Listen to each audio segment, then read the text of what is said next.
திராவிட கட்சிகள் அல்லாத ஒரு புதிய கட்சியினுடைய ஆட்சி ஏற்பட்டிருக்கிறது. புதிய கட்சிகள் பலமுறை முயன்றிருக்கின்றன. ஆனாலும் கூட அந்த கட்சிகளால் வெல்ல முடியவில்லை. மக்களாக ஒரு பெரும் புரட்சியை ஏற்படுத்தியிருக்கிறார்கள். நின்ற வேட்பாளர் யார் என்று தெரியாது. காலையில் ஒரு கட்சியிலிருந்து மாலையில் வந்தவர்களையெல்லாம் வெல்ல வைத்திருக்கிறார்கள். அதெல்லாம் தப்பில்லை.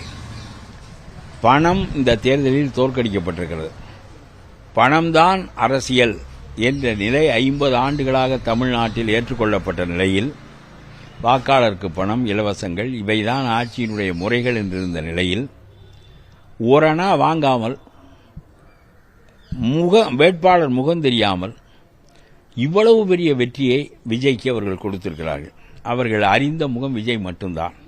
அவர் சொன்ன வாக்குறுதி, நான் நேர்மையாக ஆழ்வேன், நானும் லஞ்சம் வாங்க மாட்டேன், வாங்குகின்றவனை விட மாட்டேன் என்ற ஒரே ஒரு வாக்குறுதியை நம்பி அவர்கள் இவ்வளவு பெரிய புரட்சியை மக்கள் செய்திருக்கிறார்கள். அவர்களுக்கு இது திராவிடத்தை ஒழிக்க வேண்டும், மற்றவற்றை ஒழிக்க வேண்டும் என்பதெல்லாம் விட இந்த இயக்கங்களினுடைய ஊழலை ஒழிக்க வேண்டும். அந்த கொள்கைகளின் மீது உள்ள பகையினால் அல்ல, அந்த இயக்கங்கள் நடத்திய தவறான ஆட்சி முறைகள், ஊழல் ஆட்சி முறைகள். அதாவது ஒரு மந்திரி வெளிப்படையாக ஊழல் செய்வான், ஆனால் KN நேருவின் மீது வழக்கு பதிய மாட்டார்கள். ஒருவர் சிறைக்கு போவார் கைதியாக, அவரை சிறையிலேயே மந்திரியாக்குவார்கள். திமுக இந்த நாட்டுக்கு சொன்ன செய்தி என்ன என்றால், ஊழல் எங்களுடைய வாழ்க்கை முறை, அதை நீங்கள் ஏற்றுக்கொள்ளுங்கள், உங்களுக்கு இலவசங்கள் தருவோம், வாங்கிக் கொள்ளுங்கள் என்பது அவர்கள் சொன்ன, நாங்கள் சட்டத்திற்கு மேலானவர்கள் என்பது அவர்கள் சொன்ன செய்தி. அதை மக்கள் ஏற்றுக்கொள்ளவில்லை. மக்கள் ஒரு புதிய மனிதரை, புதிய ஆட்சியை ஏற்படுத்தியிருக்கிறார்கள். ஜாதி தோற்கடிக்கப்பட்டது. யாருடைய ஜாதியும் யாருக்கும் தெரியாது, எந்த வேட்பாளனையும் முகம் தெரியாது. மதம் தோற்கடிக்கப்பட்டது, பணம் தோற்கடிக்கப்பட்டது, எல்லாவற்றையும் தோற்கடித்து விட்டு மக்கள் பெரிய புரட்சியை என்ன செய்தார்கள் என்றால், ஒரு நேரிய ஆட்சி வேண்டும் என்று அவர்கள் எதிர்பார்த்தார்கள். அந்த நேரிய ஆட்சியை கொடுப்பதாக முதலமைச்சரானவுடன் விஜய் வாக்குறுதி அளித்தார். நான் வரையிலும் விஜய் வெல்வார் என்று எதிர்பார்க்கவில்லை. இந்த பழைய மனிதர்களில் யாராவது தான் மறுபடியும் வருவார்கள் என்று தான் எதிர்பார்த்தேனே தவிர. ஆகவே இவ்வளவு பெரிய புரட்சியை மக்கள் விரும்பி நடத்தி இருக்கின்ற போது, அந்த வாய்ப்பை அவருக்கு தங்கத்தட்டில் வைத்து விஜய்க்கு கொடுத்திருக்கின்ற போது, அவர்கள் விரும்பியதை செய்ய வேண்டிய கடமை விஜய்க்கு இருக்கிறது. அந்த உறுதிமொழியோடு தான் அவரும் ஆட்சிக்கட்டில் ஏறி இருக்கிறார். ஆனால் அந்த ஆட்சியை தக்க வைத்துக் கொள்ள வேண்டும் என்று இவர் செய்கின்ற முயற்சிகள் அதற்கு நேர்மாறானவையாக இருக்கின்றன. அவை தவறானவையாக இருக்கின்றன. திமுக காரன் தன்னுடைய கூட்டணிக்காரர்களை விட்டு ஆதரித்ததனுடைய நோக்கம், உடனடியாக விஜய் மீண்டும் மக்களை தேடி போவாரேயானால் பெரிய வெற்றியை பெற்று விடுவார். ஆகவே ஓராண்டு ஈராண்டு அவரை ஆள வைத்து, தவறுகளை செய்ய வைத்து, அதற்கு பிறகு நம்முடைய கூட்டணியை உருவிக்கொண்டு அவரை மக்களை சந்திக்க வைத்தால் நாம் தேர்தலில் வரலாம் என்பது திமுகவினுடைய கணக்கு. அதற்காக அறிந்தே எந்த பதவியையும் பெற்றுக்கொள்ளாமல் அந்த 10 பேரும் அவர்கள் ஆதரவு கொடுத்திருக்கிறார்கள். ஆனால் இவர்கள் என்று வேண்டுமானாலும் கவிழ்த்து விடுவார்கள் என்பதற்காக விஜய் செய்ய போன காரியம்தான் மிக தவறாக இருக்கிறது. நான் சொல்லுகிறேன், மக்கள் புரட்சியை நீங்கள் தோற்கடித்து விடாதீர்கள். நீங்கள் CV சண்முகத்தையும் நீங்கள் வேலுமணியையும் தேடி, புதுக்கோட்டை விஜயபாஸ்கர், கரூர் விஜயபாஸ்கர், வேலுமணி, சண்முகம், திருப்பத்தூர் வீரமணி என்று நீங்கள் சந்தித்த மனிதர்கள், அவர்கள் துண்டணிவித்து மாலையிட்டு அவர்களை பெருமைப்படுத்தினீர்களே, அந்த மனிதர்கள் முழுவதும் ஊழல் வழக்கில் உள்ளவர்கள். நீங்கள் கம்ப்யூட்டரில் டவுன்லோட் செய்தால் அவர்களுடைய வழக்குகள் எத்தனை என்று தெரிய வரும். இது மக்கள் அறியாததல்ல. இவர்களுடைய ஆட்சியை நான் சொல்லுகிறேன். இந்த 5 பேரும் மந்திரி ஆவார்கள், எங்களுக்கெல்லாம் என்ன பயன் என்று மீதி MLAக்கள் வர மறுத்தார்கள். லீமா ரோஸ் என்கின்ற லாட்டரி அதிபருடைய மனைவி உள்ளே நுழைந்து மற்ற MLAக்களை விலை கொடுத்து வாங்கி இந்த கூட்டத்திற்கு 25 பேராக ஆக்கியிருக்கிறார். அவர்கள் ஒரு உறுதிமொழி கொடுத்திருக்கிறார்கள். 5 பேர் வந்தால் லீமா ரோஸ் ஒருவர், 2 பேர் வந்தால் லீமா ரோஸ் ஒருவர், ஒருவருக்குத்தான் மந்திரி என்றாலும் லீமா ரோஸ் ஒருவர். ஆகவே லாட்டரி அதிபரினுடைய குடும்பத்திற்கு தமிழ்நாட்டு மக்களுக்கு நேர்மையான ஆட்சியை அளிக்க வேண்டும் என்பதில் எவ்வளவு ஆர்வம் இருக்க முடியும் என்று நான் கேட்கின்றேன். அவர்கள் புதுச்சேரியிலும் சரி, தமிழ்நாட்டிலும் சரி, அல்லது உங்களுடைய மந்திரி சபையிலும் சரி, அவர்கள் செலுத்துகின்ற ஆதிக்கம், தவறாக பரிசு சீட்டில் பணம் ஈட்டியவர்கள், முறைகேடாக வடகிழக்கு எல்லை மாநில படிக்காத மக்களை ஏமாற்றி பணம் சம்பாதித்தவர்கள் தமிழ்நாட்டு அரசியலில், புதுச்சேரி அரசியலில் அவர்கள் பெரிய அளவுக்கு ஆதிக்கம் செலுத்துகிறார்கள் என்பது தமிழ்நாட்டு அரசியலுக்கு நல்லதல்ல. இது போன்றவற்றை நீங்கள் ஆதரித்துக் கொண்டு நல்ல ஆட்சியை வழங்க முடியாது. ஆகவே நீங்கள் நல்லவராக இருந்தால் மட்டும் போதாது, உங்களுடைய முறைகள் நல்ல முறைகளாக இருக்க வேண்டும். நல்ல மனிதர்களை வைத்துக் கொண்டுதான் நல்ல அதிகாரியை தேர்வு செய்ய வேண்டும். தேர்வு செய்வீர்கள், அதை நீங்கள் தேர்வு செய்ய முடியும். இருப்பவர்கள் கசடுகளை தள்ளிவிட்டு நல்ல அதிகாரிகளை தேர்வு செய்வது போல உங்களுடைய கூட்டணி கட்சியும் சரியான மனிதர்களாக இருக்க வேண்டும். தவறான மனிதர்கள் என்று தெரிந்து, ஏற்கனவே அவன் கொள்ளையடித்ததில் நிகரற்ற கொள்ளையாளர்கள் என்று தெரிந்தும் அவர்களை மந்திரியாக நீங்கள் ஏற்படுத்தினால் அவர்களின் மீது உள்ள வழக்குகளை உங்களால் தொடர முடியுமா? அவர்கள் மீண்டும் கொள்ளையடிப்பதை உங்களால் தடுக்க முடியுமா? நீங்கள் அவர்கள் இடத்திற்கு போனது பெரிய தவறு அல்லவா? நீங்கள் போயிருக்காவிட்டால் மீதம் 15 பேர் சேர்ந்திருக்க மாட்டார்கள். அந்த 5 பேர் தான் இருப்பார்கள். முதலமைச்சரே இங்கே வருகிறார், ஆகவே அவர் எல்லாருக்கும் பதவி தருவார் என்று ஒரு 25 பேர் சேர்ந்திருக்கிறார்கள். ஆகவே ஒரு தவறான செயலை உங்களுடைய ஆட்சியின் 4வது நாளிலேயே செய்துவிட்டீர்கள். ஆனால் அவர்களை நீங்கள் ஒதுக்கி வைப்பதன் மூலம்தான் இந்த நேரிய ஆட்சியை நீங்கள் தர முடியும். நேரிய ஆட்சி என்பது ராஜாஜி காலத்திற்கு பிறகு, ஓமந்தூரார் காலத்திற்கு பிறகு, குமாரசாமி ராஜா காலத்துக்கு பிறகு, காமராஜர் காலத்திற்கு பிறகு, அண்ணா குற்றமில்லாமல் ஆண்டவர், ஆனால் கொஞ்ச காலம்தான் ஆண்டார். பிறகு இந்த நாட்டு மக்கள் அறியவில்லை. இவ்வளவு பெரிய புரட்சியை மக்கள் செய்து நேரிய ஆட்சி வேண்டும் என்று சொல்லுகின்ற போது அந்த ஆட்சியை வழங்குவதற்கு நேர்மாறான முறையில் நீங்கள் தவறான மனிதர்களை அணைத்துக் கொண்டு அவர்களுடைய பின்புலத்தில் நீங்கள் நல்ல ஆட்சியை கொடுக்க முடியாது. ஆகவே நான் சொல்லுகிறேன், கவர்னர் வரையிலும் இத்தகைய மனிதர்களுக்கு பதவி பிரமாணம் செய்து வைக்க மறுக்க வேண்டும். அவன் கோர்ட்டுக்கு போகட்டும். யாராக இருந்தாலும் முதல் மந்திரி சொல்லுகிற மனிதர்களுக்கு பதவி பிரமாணம் செய்ய வேண்டும் என்று அவன் கோர்ட்டுக்கு போகட்டும். ஏன் தவறான மனிதர்களை தேர்வு செய்து கொண்டு வருகிறார் என்று கவர்னர் கேட்க வேண்டிய சட்டம் இருக்கிறது. இல்லை, அப்புறம் இருக்கட்டும், கோர்ட்டுக்கு போய் அதெல்லாம் பார்த்துக் கொள்ளலாம். இவர்கள் 25 பேரும் பதவி இழந்து விடுவார்கள். 2/3 பங்கு இவர்களுக்கு இல்லை. 2வது, கொறடாவை தேர்வு செய்கிற அதிகாரம் அந்த கட்சியினுடைய தலைவருக்கு தான் இருக்கிறது. அது லெஜிஸ்லேட்டிவ் விங்குக்கு இல்லை. ஆகவே சபாநாயகரை முதலில் நீங்கள் அதிலேயே தவறு செய்து விட்டீர்கள். இவர்களையெல்லாம் பேச வைத்து, இவர்களை வாக்களிக்க வைத்து, இவர்களுடைய கொறடாவினுடைய உத்தரவுக்கு மாறாக உங்களுக்கு வாக்களித்திருக்கிறார்கள்.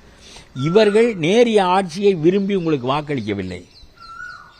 மீண்டும் அதிகாரத்தில் பங்கு வேண்டும், தங்களுடைய வழக்குகள் மூடப்பட வேண்டும், மீண்டும் முடிந்த அளவு சுரண்ட வேண்டும் என்பதற்காக வாக்களித்தவர்கள் உங்களுடைய ஆட்சியின் போக்கை கெடுத்து விடுவார்கள்.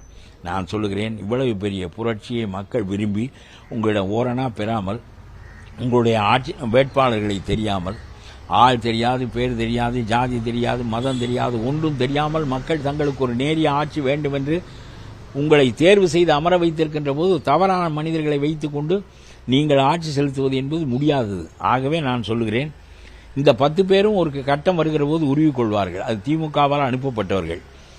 அவர்களுக்கு தவறு செய்வதற்கு உங்களுக்கு கால அவகாசம் கொடுக்க வேண்டும் என்பதுதான் அவர்களுடைய எண்ணம்.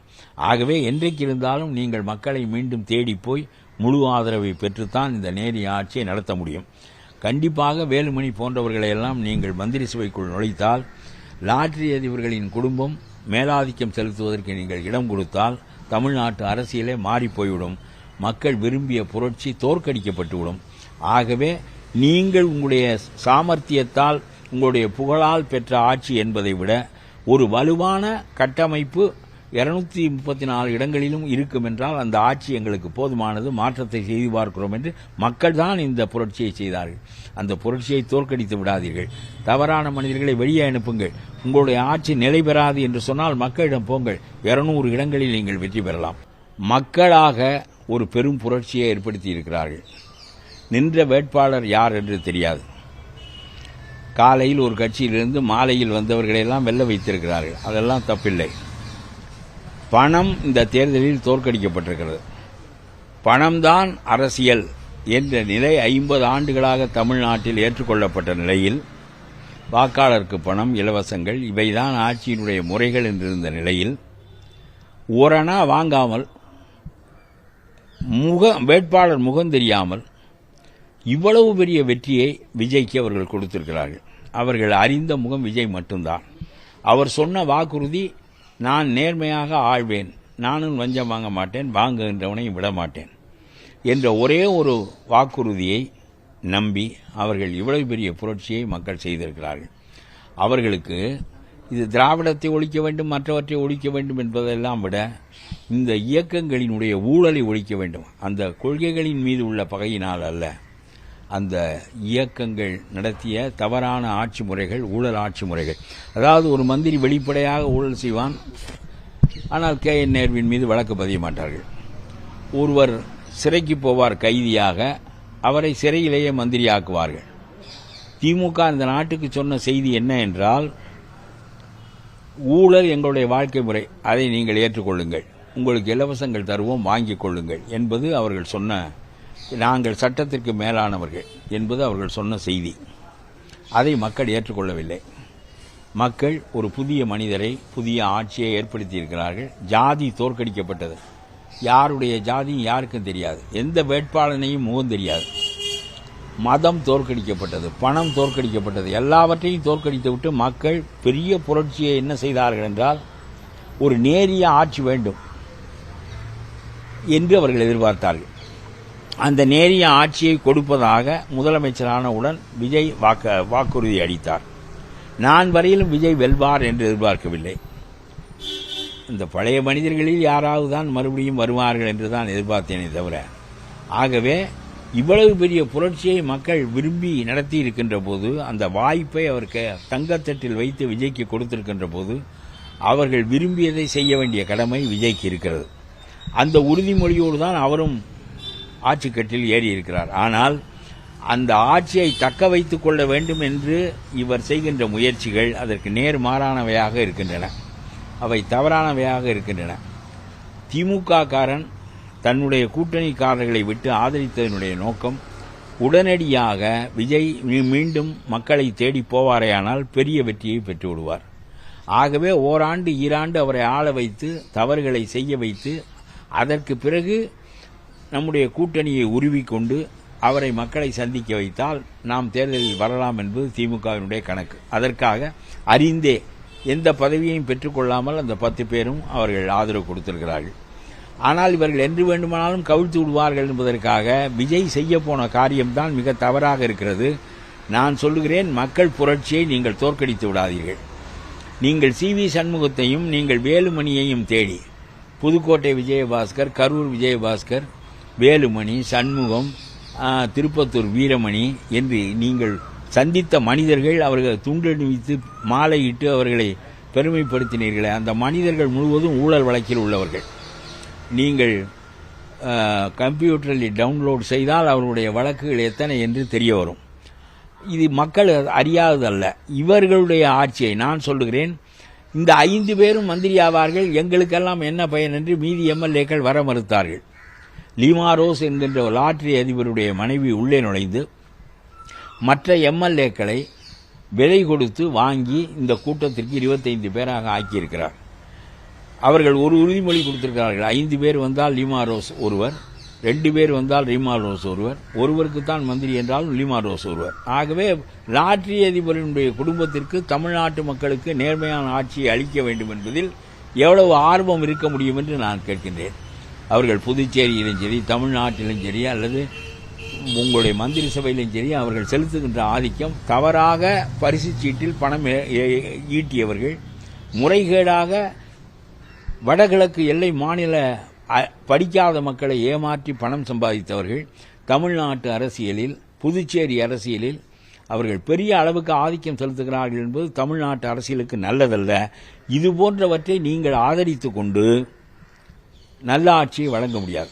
ஆகவே நீங்கள் நல்லவராக இருந்தால் மட்டும் போதாது, உங்களுடைய முறைகள் நல்ல முறைகளாக இருக்க வேண்டும். நல்ல மனிதர்களை வைத்துக் கொண்டுதான் நல்ல அதிகாரியை தேர்வு செய்ய வேண்டும்.